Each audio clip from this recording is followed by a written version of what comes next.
Hello friends, I am having a practice test for you of chapter number 3rd, 4th and 5th of science. So in each question you will score 1 point and after the video will end you can send your score in the comment section below. So let's start. Which of the following is not an exhaustible resources? Minerals, coal, air, natural gas. Correct option is air because air can not be exhaustible because air is present in unlimited quantity in the atmosphere. Next question is the process of separation of various component of petroleum is called. इस question में हमने बताना है कि जो process है separate करने की, जो पेट्रोलियम में से बहुत सारे जो वेरियस कंपोनेंट होते हैं, जैसे आपको पता होगा कि पेट्रोलियम से पेट्रोल, डीजल और बहुत सारे मिनरल्स हमें पेट्रोल से मिलते हैं, तो उसको हम अलग अलग सेपरेट कैसे करते हैं? Petroleum refining, petroleum refinery, petroleum extraction. अब आपको पता ही होगा जो पेट्रोलियम रिफाइनिंग है इसका करेक्ट ऑप्शन है, लेकिन जो अदर स्टूडेंट्स होते हैं वो क्या करते हैं, पेट्रोलियम रिफाइनरी कर देते हैं. पेट्रोलियम रिफाइनरी उस जगह का नाम है जहाँ पे पेट्रोल को रिफाइन किया जाता है, और पेट्रोलियम रिफाइनिंग उस चीज़ का जो प्रोसेस है उसका नाम है.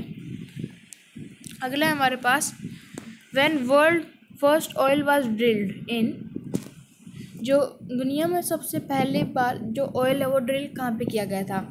ए Japan, B USA, C Saudi Arabia. B USA में सबसे पहले जो है ऑयल जो है ड्रिल किया गया था. Which one is the purest form of coal? Purest form of coal किसे कहा जाता है? Coal tar, bitumen, coal gas या कोक? कोक करेक्ट ऑप्शन है. और आपको यकीन नहीं होगा जो कोक है उसमें 200 सब्सटेंसेस का मिक्सचर होता है कोक. ये ब्लैक कलर में होता है और कोक से ही इसकी अनप्लीजेंट स्मेल की वजह से कोक से हम जो हम परफ्यूम्स लगाते हैं वो भी बनाते हैं, और डाइज वगैरह हम इससे ही बनाते हैं कोक से. विच one is the least polluting fuel? इस नीचे दिए गए ऑप्शन में से लीस्ट पॉल्यूटिंग फ्यूल कौन सा है? ए सीएनजी, बी एलपीजी, सी कैरोसिन, डी कोल. अब कोल को अगर स्टीम इंजन देखे होंगे आपने तो उसमें कोल लगती है, तो उससे बहुत ज़्यादा कह सकते हैं पॉल्यूशन होता है, इसलिए कोल नहीं होना चाहिए. और कैरोसिन से ही बहुत होता है. अगर आप देखेंगे जो जेट्स जो उड़ती हैं उनमें से पीछे से बहुत ज़्यादा एयर पोल्यूशन निकल जाता है. और एलपीजी से भी होता है, लेकिन सीएनजी से नहीं होता, क्योंकि सीएनजी जो है वो कंप्रेस्ड नेचुरल गैस है और ये बहुत ज़्यादा कम पोल्यूशन कॉज करती है compared to diesel and petrol, and it is also used in vehicles nowadays. The process of formation of coal is called. The process of formation of coal is called. इसने कहा जो process है जिससे कोल को बनाया जाता है, कोयले को बनाया जाता है, उसे क्या कहते हैं? Carbonization, fossilization, carbonification, qualification. अब हमने बताना कार्बनाइजेशन, क्योंकि जब हम फॉर्मेशन करते हैं कोल की तो उसमें कार्बन मोनोऑक्साइड और नाइट्रोजन गैस प्रोड्यूस होती है, इसलिए कार्बनाइजेशन का नाम पड़ा था, और ए ऑप्शन करेक्ट है. अगला है हमारे पास which one is used for surfacing of road. नीचे दिए गए ऑप्शंस में से कौन सा मिनरल है जिससे हम रोड की सरफेसिंग करते हैं? अगर आप सरफेसिंग का मतलब जैसे अगर रोड कहीं से टूट जाता है तो हम उसमें सरफेस देखते हुए अपने ब्लैक कलर की या सीमेंट टाइप को लगा देते हैं उसके ऊपर, उससे वो ठीक हो जाता है, मतलब कि जो खड्डा होता है वो भर जाता है. तो वो क्या होता है? ए कॉक, बी बिटुमेन, सी पीट, D paraffin.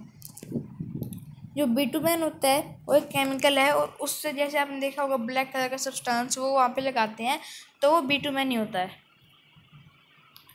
Which one is not a way of conservation of natural resource. अब नेचुरल रिसोर्स जो पीसीआरए है उसने ये कहा कि तुम नेचुरल जो रिसोर्स है उसको कंजर्व करना है।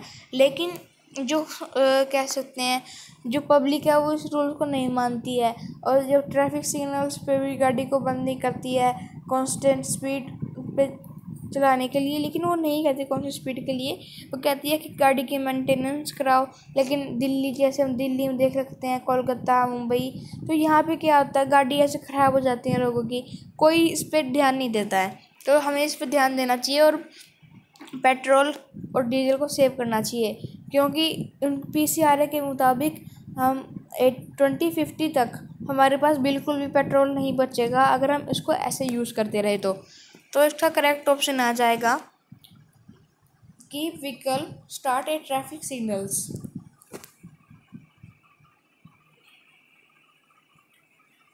अगला क्वेश्चन है हमारे पास, which one is use for making electric plugs and switches. नीचे दिए गए कौन सा जो प्लास्टिक है जिससे हम इलेक्ट्रिकल स्विचेस बनाते हैं।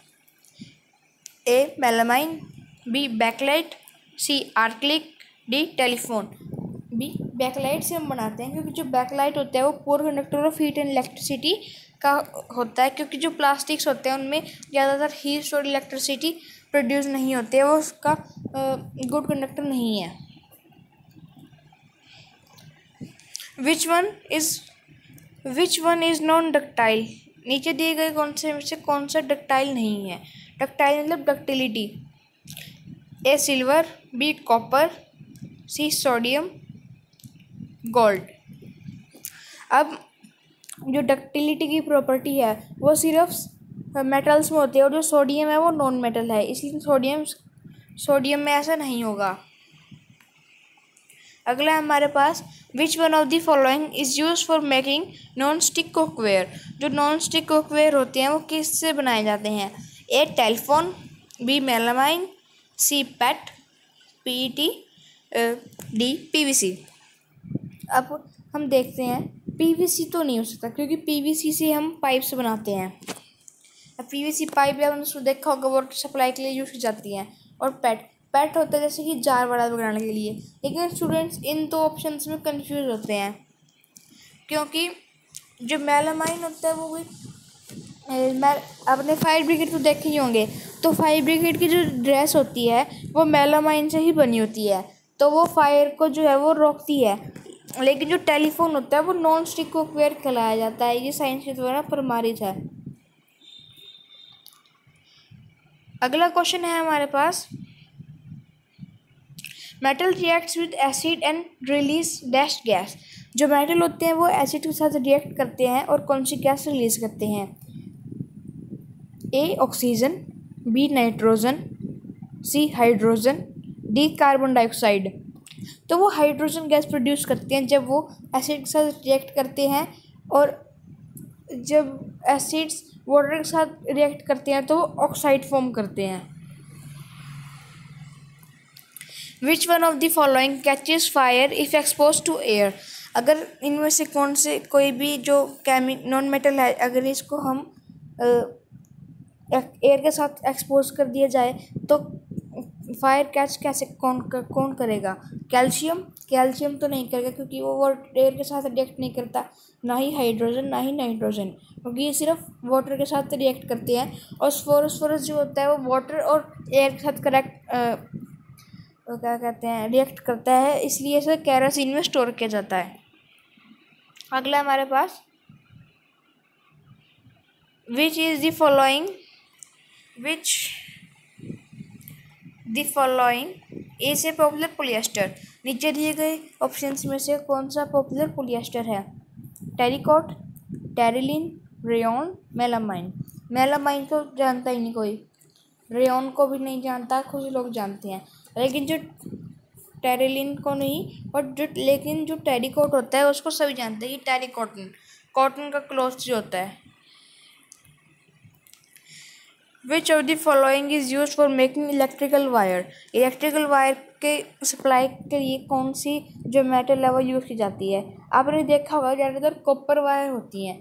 आयरन वायर आपने कभी सुना आयरन की वायर नाइट्रोजन तो होएगा ही नहीं, और ना ही गोल्ड की वायर होती है, इसलिए क्योंकि कॉपर जो होता है वो सबसे ज़्यादा गुड कंडक्टर होता है इलेक्ट्रिसिटी का। अगला है हमारे पास which of the following resembles wool? A acrylic, terylene, nylon, rayon. जो आर्कलिक होता है वो रिसेंबल करता है वूल को। अगला है हमारे पास which of the following is made from wood pulp? Wood pulp से इसमें से कौन सा फाइबर वो वुड पल्प से तैयार होता है? नाइलॉन। नाइलॉन आधे जो बच्चे हैं कंफ्यूज आते हैं इसी क्वेश्चन में, नाइलॉन भी होता होगा कि नाइलॉन रॉ मैटेरियल से किया जाता है। जो नाइलॉन होता है वो रॉ मैटेरियल से बनता है, लेकिन जो रेयॉन होता है वो वुड पल्प के ट्रीटमेंट से बनता है। Oxides of metal are in dash in nature. जो मेटल ऑक्साइड है वो नेचर में कैसी होती हैं? एसिडिक, न्यूट्रल या फिर बेसिक? वो मेटल में बेसिक होती हैं, लेकिन जो नॉन मेटलिक ऑक्साइड होती हैं वो नेचर में एसिडिक होती हैं। अगला है हमारे पास which of the following is a liquid metal at room temperature? नीचे दिए गए जो हमारे पास ऑप्शन है उसमें से रूम टेम्परेचर पे कौन सा लिक्विड होता है? Sodium, zinc, aluminium, mercury. अब आपने सुना होगा थर्मोमीटर।